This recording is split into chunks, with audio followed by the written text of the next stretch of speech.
I want them to say about me that I left the world better than I found it. So, and there's a number of different ways that you do that. So first off, you do it through just who you are as an individual. How do you treat other people? Did you help somebody along the way? The second way you do that is through your relationship with your significant other. So for me, if I can be a good husband to then help Carolyn advance her career, and she like kind of do the same with me, then I think we've left it better. And then collectively, if we are able to raise our kids in such a way that we've instilled the values in them that are that you're here to serve, but at the same time to put confidence in them that you are a Tandy and that you are a cut above everybody, and you need to carry yourself that way, and you need to expect excellence of yourself and of others that are around you. And so they have that saying that say eagles don't fly with turkeys. You're an eagle, so don't choose your friends appropriately and conduct yourself in that manner. So if I can raise them to be good people, and then they'll have their impact, and so then I've multiplied my impact along the way. And so that's what I would want to have people say about me. That was part of the reason why I left the council when I did in 2000, after the 2016 cycle was over, was because I didn't want my kids to not like public service and to not like politics, because they felt like it took their dad away from them.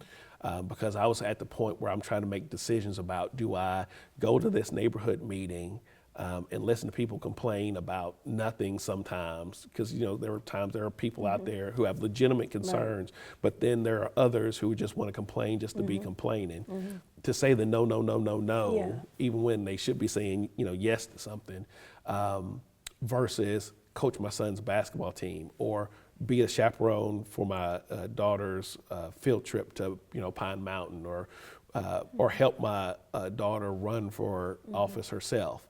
So I wanted to be able to be present while they're growing up, knowing that politics will be there.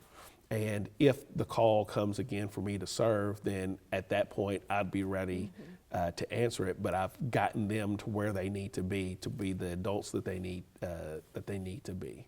That is incredible.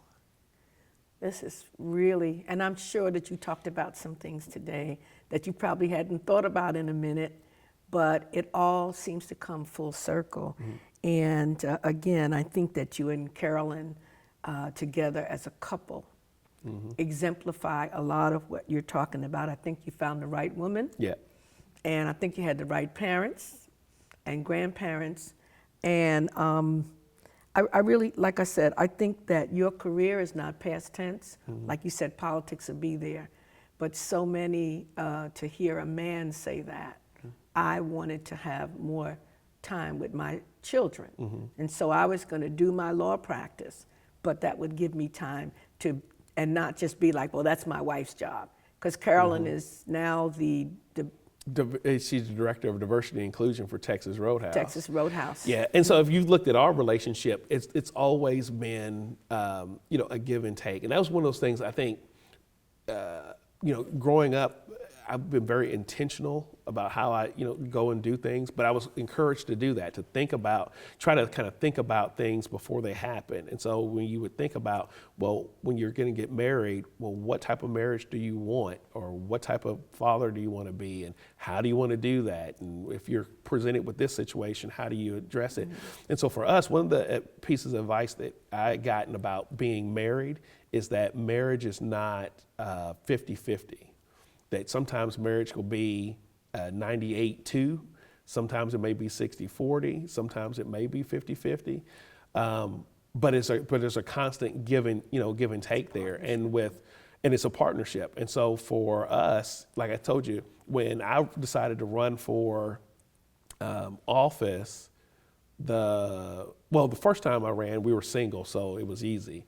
When I got on running for the council, which the interesting about the council race was and you had alluded to it earlier, how my steps seem to be ordered, and continue to be, and I feel like continue to be so.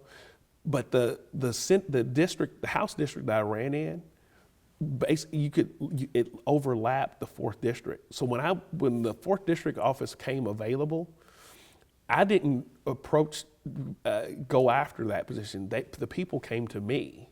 And because I remember when we were reading the newspaper Sunday after church, and we were going to eat somewhere, and we had read about Willie White passing away.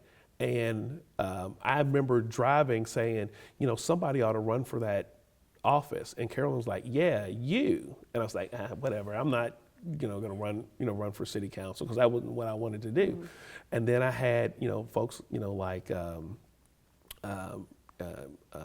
Keith Wilson, not Keith Wilson. Keith Ellison? Not Keith Ellison.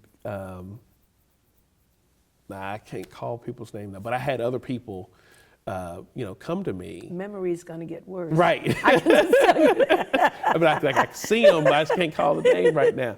But I had other people come to me and like, you're the guy we want mm-hmm. representing us, because they had seen me run that House race, and so that's how it happened. But so then with that, when Kennedy was born, and so she had to take care of Kennedy while I'm off doing my thing. And that's the way it was when campaign season came along.